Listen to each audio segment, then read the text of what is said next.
Right. Good afternoon, everybody.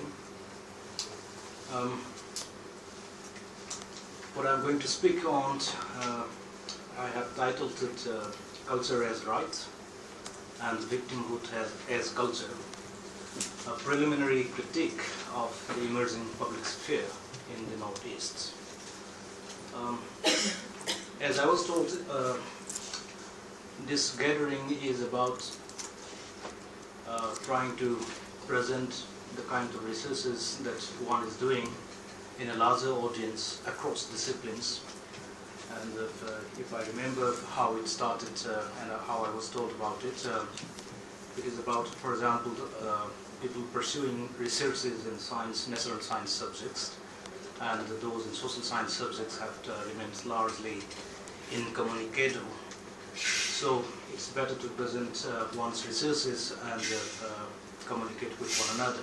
So in that spirit, I accepted this when Oza Brozen, who I call Oza with deep love and respect, and who in turn also calls me Oza out of love. When he asked me to speak on something, I agreed, and but this was something that I was doing about some 3 years ago, and this is part of an abstract that I presented in a seminar in Ceylon in 2010. So I somehow don't even remember the kind of thoughts that went into my head when I met these formulations, but I just took a printout of the few main points that I was developing. So this is, I will try to share it in the most accessible language, trying to cut down the jargon of social sciences as much as possible. The concern that I have is about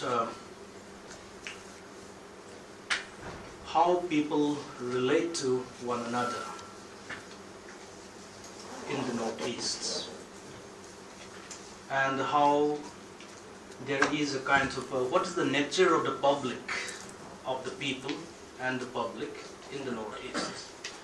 I'm trying to make a distinction between peoplehood and the public, but let me not go into that distinction. Let me just talk about what is this public. And of course, as soon as I say this, and social sciences are characterized by problems that come across, that arise instantly as you start speaking. The words, for example, the category Northeast has been already problematized, but I'm using it as a category here. We can talk about it if we have time. So anyways, I'm trying to relate three things here. One is culture, the other is rights, third is victimhood, and of course, finally, the public and public sphere. Now, what is my thesis? The thesis that I want to propose and to put forward in front of you is that there is a minimalist understanding of what we call the public sphere, which is necessary in a democracy. And that the emergence of that public sphere has been inhibited, has been kind of constrained by the kind of politics, identity or otherwise, and how we understand ourselves in the Northeast today. And that in turn is contributing to the solidification of the existing problems and conflicts. On the other hand, it is generating new forms of conflicts. This is the main argument that I want to propose, but how I will elaborate on it, I start with this.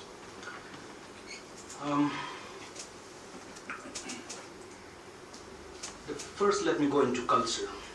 All of us have a particular understanding of culture, and it generally, without going into very specific anthropological definitions, it generally refers to, in common parlance, to the ways of life that people live, or the symbolic meanings and the network of these symbolic meanings. On the other hand, rights is an entitlement. I have a right to free speech, I have a right to my life, for example. And these are normally understood to be givens in a democratic setting.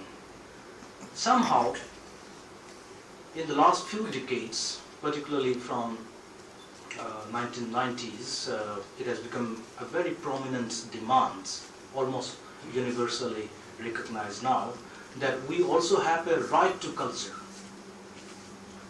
Now, this poses a lot of problems. On the one hand, cultural theorists and anthropologists tell us that the boundaries of culture are never solidified or concrete. They are permeable, ever-changing.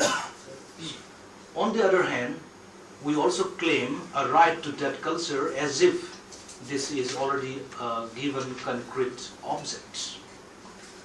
Right? So, on the one hand, culture is, anthropologists are the experts in that field, so they tell us that it is ever-changing and it is elastic, it is permeable, it has porous borders. On the other hand, democratic theory tells us that we have a right to culture. Right? Now, if we accept this, what is the situation in the Northeast?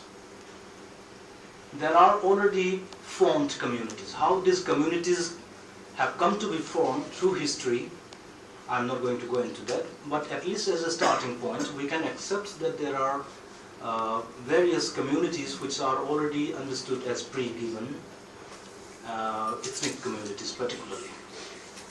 Now, the problem that I want to talk about is that in a setting where there is what we call cultural diversity, in which all these communities demand rights to their culture, what happens to the public sphere, which is a necessary condition for a successful working and the functioning of a democracy.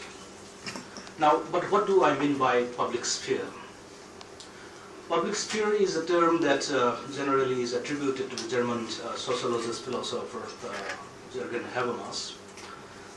For him, it refers to a spatial metaphor of something non-spatial, which is in the sense that its function is that we form publics through discourse, through talking, through arguments.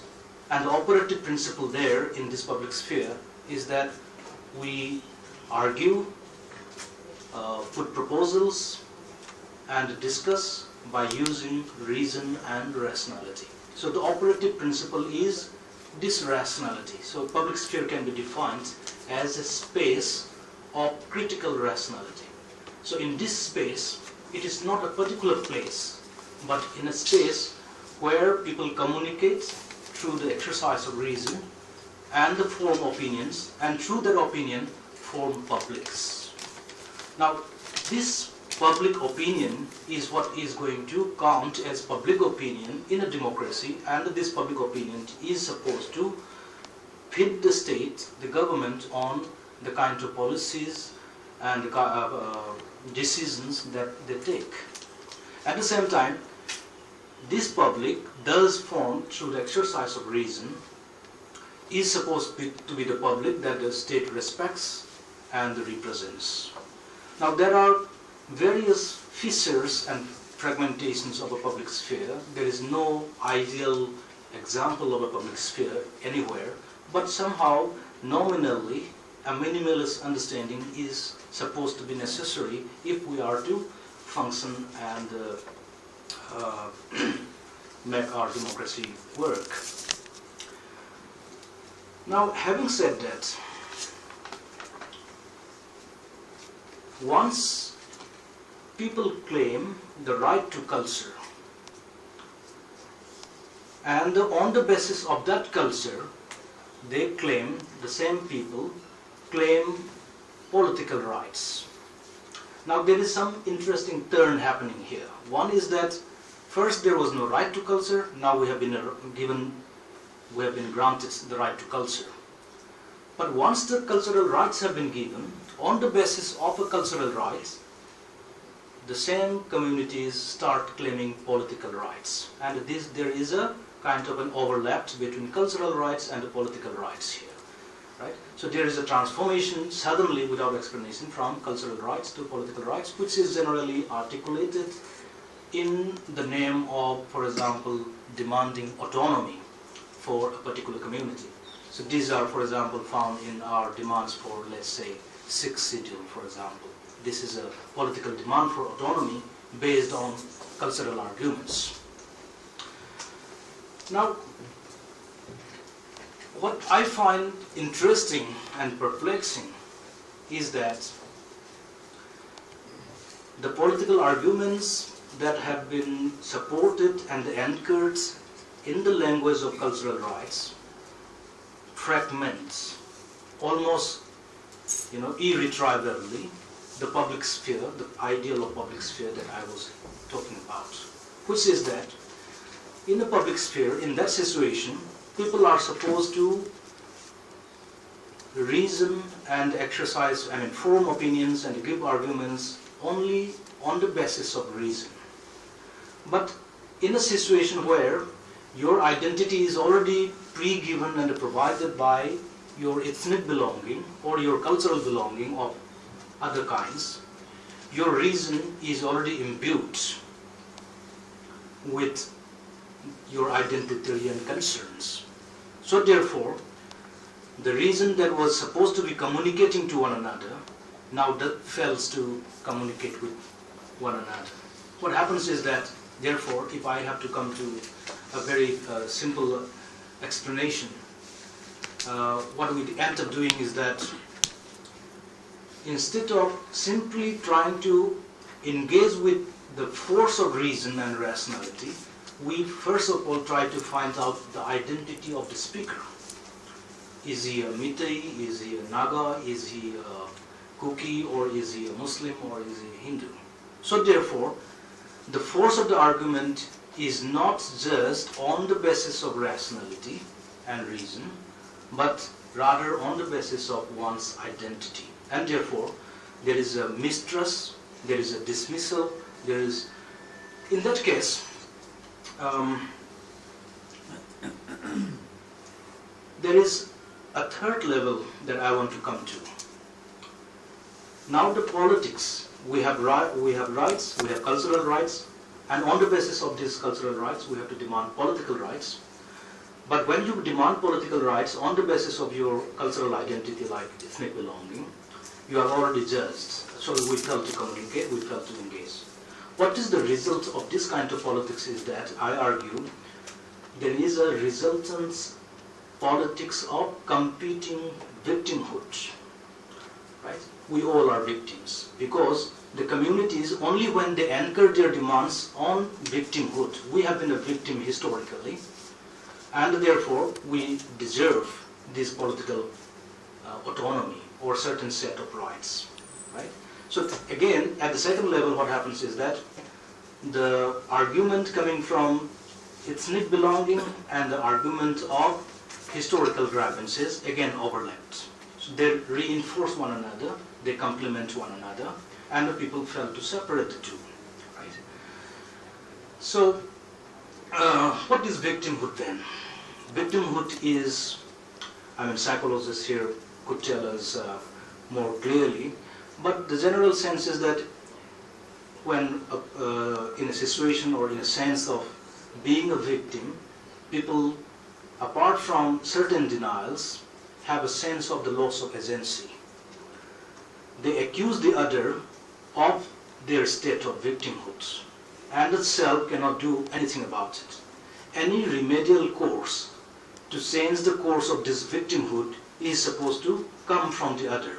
So, the expectation and the responsibility, the onus rather, of changing something is always put to the other, rather than, for example, looking inwards and trying to find some solution that I can also something, or I can be the agent, or my community can be the agent of making certain changes or bringing about certain transformations.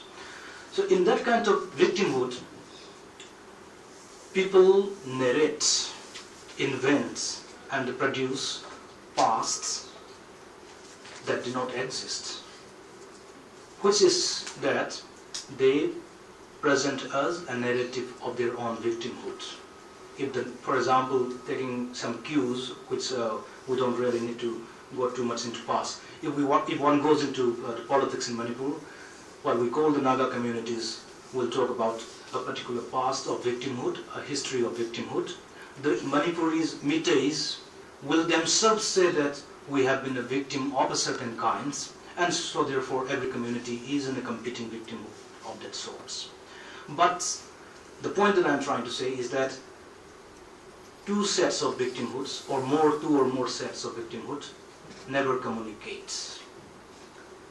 They are already what I call soloistic performances. They are performances, but they are solo. And these soloistic performances lead to a kind of politics which I characterize as soliloquy, which means when I speak, I address myself. Instead of trying to address the other and communicate and engage with the point of view that is coming from the others, I address myself. This is the kind of public sphere that is available and obtaining in the Northeast today in general is what is my claim. Right?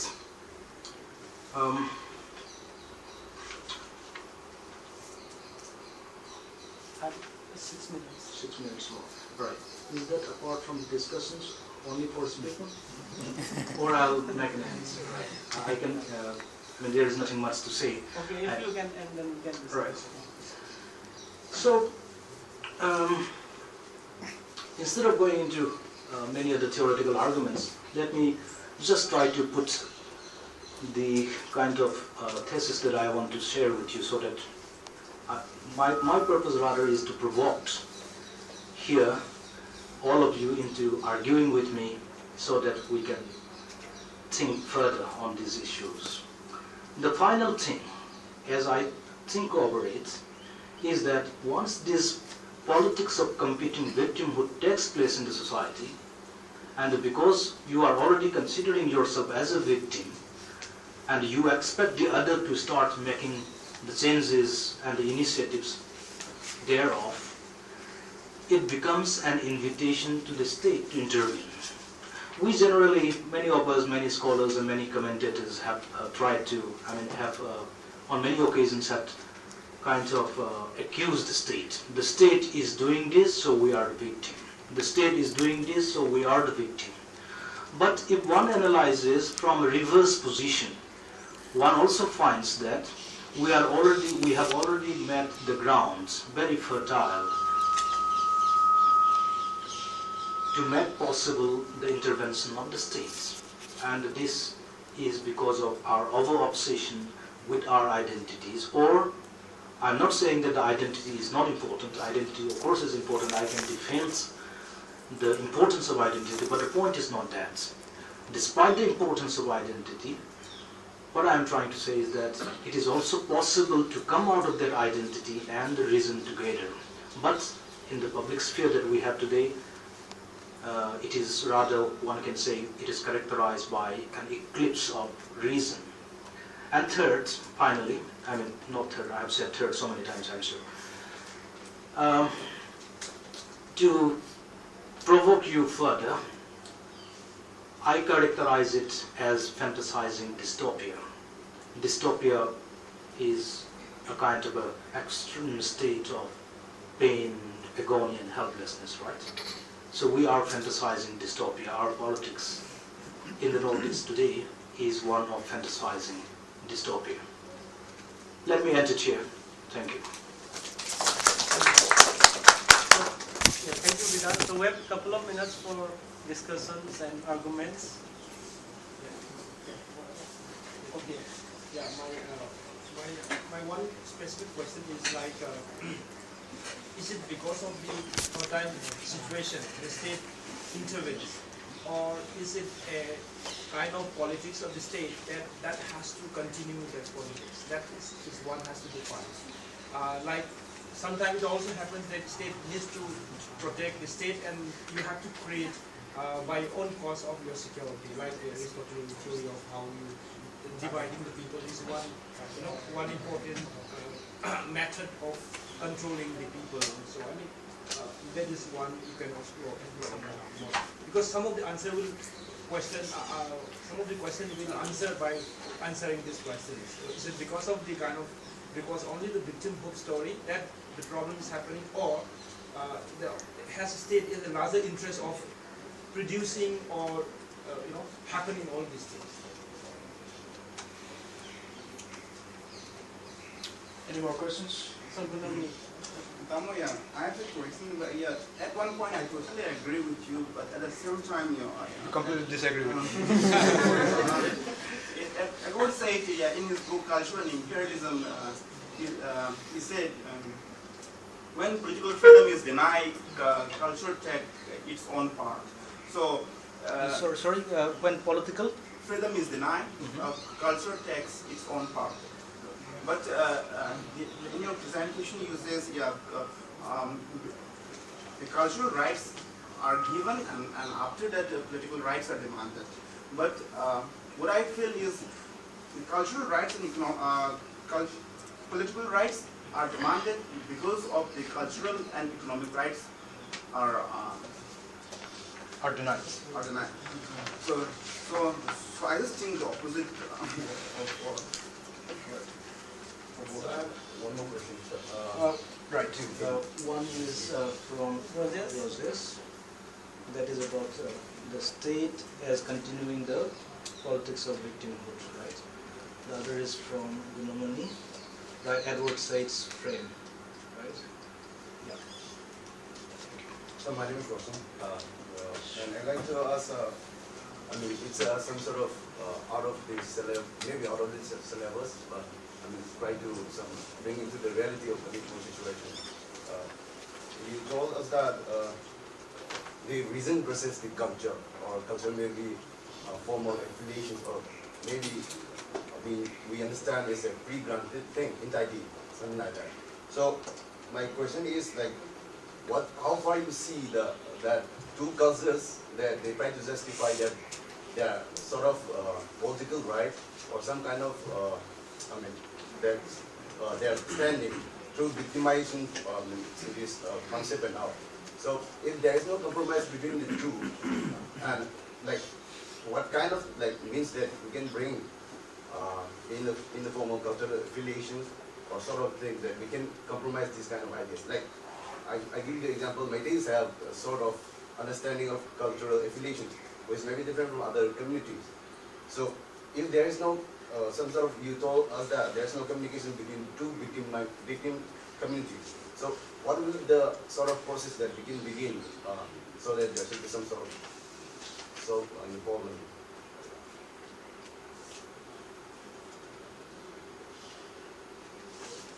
I have one question. Sure. You talk about the issue of victimhood, and with particular reference to Northeast India, many of the tribal communities come from oral culture tradition.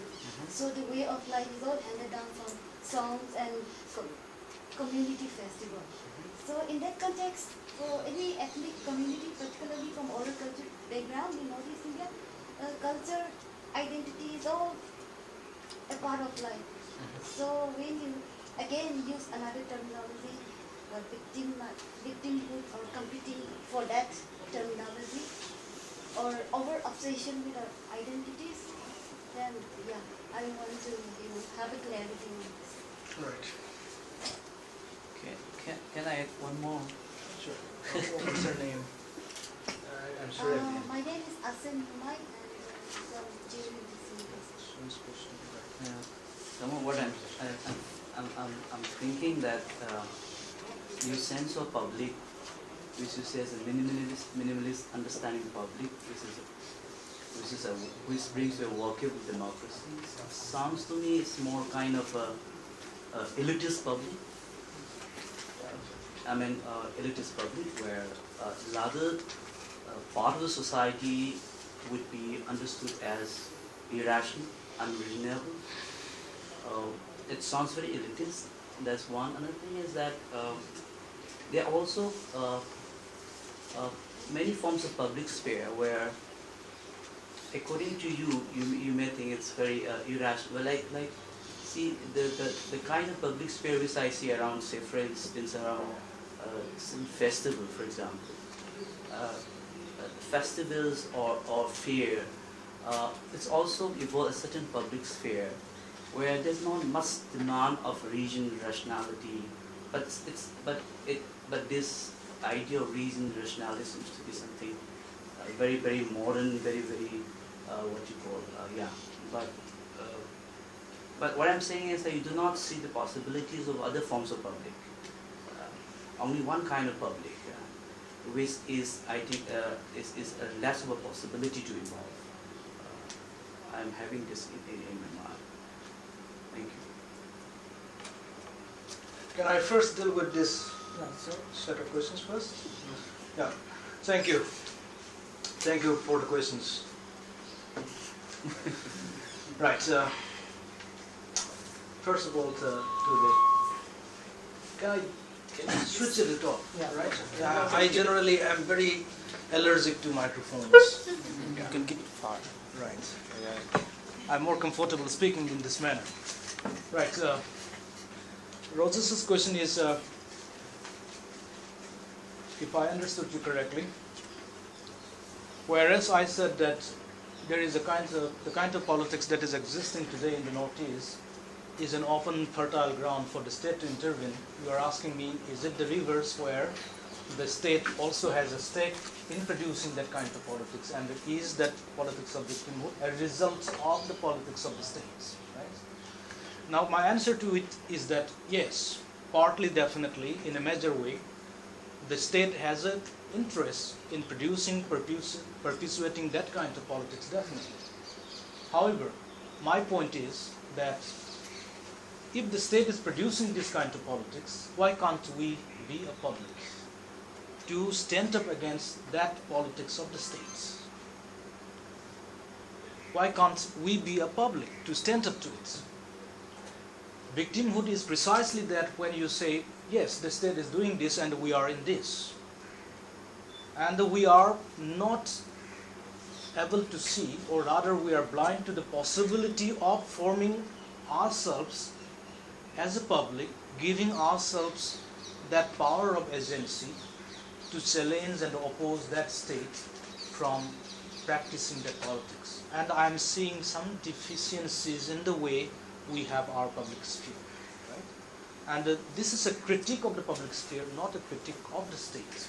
And that critique of the state can be taken up later or in other spheres, but we can also do a critique of ourselves, of our own public. Right? So in that spirit, I was saying that because of the deficiencies in the public sphere, we are not able to form and present ourselves as a public. Right? That's one. Gundamani's question is, again, if I understood you correctly, you're saying you're invoking Edward Said and saying whether the denial of political rights provokes people or to follow a kind of cultural politics, rather than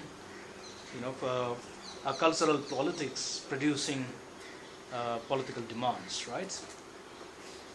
Edward Said may be right, but that does not affect the formulation that I'm trying to give in the context of the Northeast.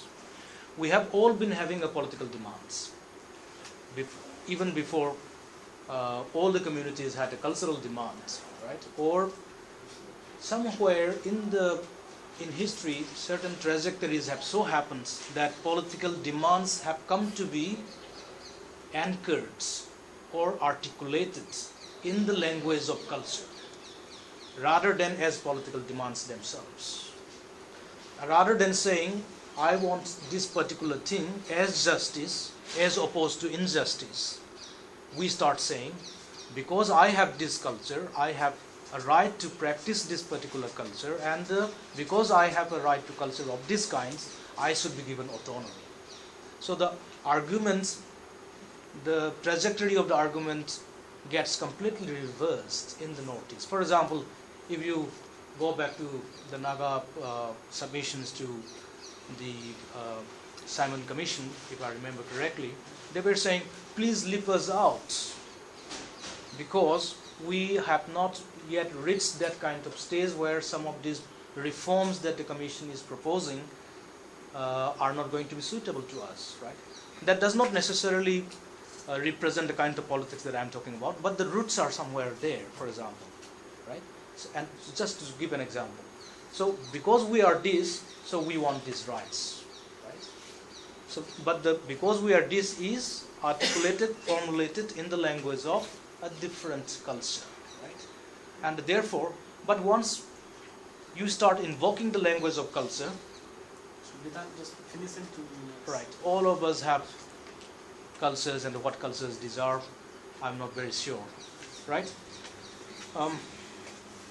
Right, 2 minutes. Yeah. I'll pick up 2 questions and answer in 1 minute each. Rosen's question was about if these are all victimhoods that are not that are kinds of failing to communicate with one another, what do we do? Is that the question? Do we have an alternative? Yeah, sort of like Yeah. it should be based on religion. Right? It should be some as a debate, sort of public like formations of ideas, or what do you see the solutions of this? Right. Now, I will combine this with Asin's question, right? The alternative for me is simple. We have to de-ethnicize our imagination. And I'm provoking again, I'm trying to provoke people into thinking along these lines. Until and unless we are able to transcend our imagination of a we, of a public, right, beyond our ethnic imaginations. And this is a difficult task, given all the political complications of power relations, of inequalities, of deprivations, of histories, differences, and all that. But still, until and unless we are able to transcend that ethnic imagination of we making, right, of making a public, then I think I do not see any particular end to it. I mean, this is at least my understanding. Right? How we will do about it, there can be various other initiatives, right? There are already many initiatives taking place, which I don't want to go into, but somehow this has to come to an end, or at least to some respectable level of consciousness of the need to transcend this at least. If we cannot transcend it completely, we at least should be aware of the necessity to transcend this imagination. Right? Already there are groups who are undertaking these kinds of initiatives in the Northeast today, particularly in the context of Manipur. Right? 1 minute? Yeah. Last question is from Amarjit, who is always known for asking very difficult questions. So I come back to him. Amarjit thinks that the kind of public sphere I'm talking about is elitist, to the exclusion of a large section of the society who would, according to the way this paper was read out, who would probably be characterized as irrational, right? I do not mean to say that definitely, but if the paper gave that impression, let me try to at least rectify it here in this 30 seconds that I have, right? Which is that, well, just take this example. I'll give you 2 examples. All the civil society organizations in Manipur, I cannot say 100%, but I can at least say 90%. Just see the names of these civil society organizations. Naga Mothers Association, right? Kuki Students Union, sometimes even Kaksing Students Union, right? Then, I mean, just see these students' organizations. Whenever you say all Manipur, then again, it's, we tend to say that, okay, this is all Manipur. But then again, if you look a little further down, whichever organization is claiming to be all is always of the majority. All Assam Students Organization, all Manipur Students Organization, they are dominated. Let's accept some facts. Let's have the guts to accept certain facts, right? And this is all Meitei organization almost. And you have ceremonial presidents like Abdul Kalam Azad, and then India is a secular country. So almost like that, all organizations tend to have this kind of thing, right? Then see the politics on the other hand. I'm sorry if I'm taking a lot of examples from the from Manipur particularly, but it applies to the whole of Northeast. If there is a demand for something, another political demand, if we can have a blockade for 90 days, 2 months or 3 months, whichever many months, then what is wrong there? The question as a social scientist that I ask is, what is wrong that in this public sphere, in this public or in these people, that for making some demands, we can have a blockade of these kinds? I'm not blaming a particular community for undertaking that kind of politics, however undesirable that politics is. But I am seeing the roots of this politics somewhere, which is of ethnic groups as publics. The publics are not the whole of it, but the ethnic groups themselves are publics, and they speak like individuals. Right? And in this kind of politics, I'm not trying to say that the people are irrational or there is a section of people who are doing it very rationally, but on a larger scale, the way people are behaving, the way people are interacting with one another is not at least through reason, because there is no communication. The failure to lift the blockade for such a long time, yeah, this is the last line. The failure to lift the blockade for so many months is a failure of communication. I just wanted to add one point here. I mean, if I can get the time. Here you seem to suggest that every political discourse based on identity is irrational. No. That's the confusion I'm having. If that is irrational, then when we say all Manipur students organization or any organization which has all Manipur, even that is based on an identity, right? So how do you negotiate or say bring these two things together? Naga Students Union, Manipur Students Union, or it could even be all Manipur Student Union. Do we have time?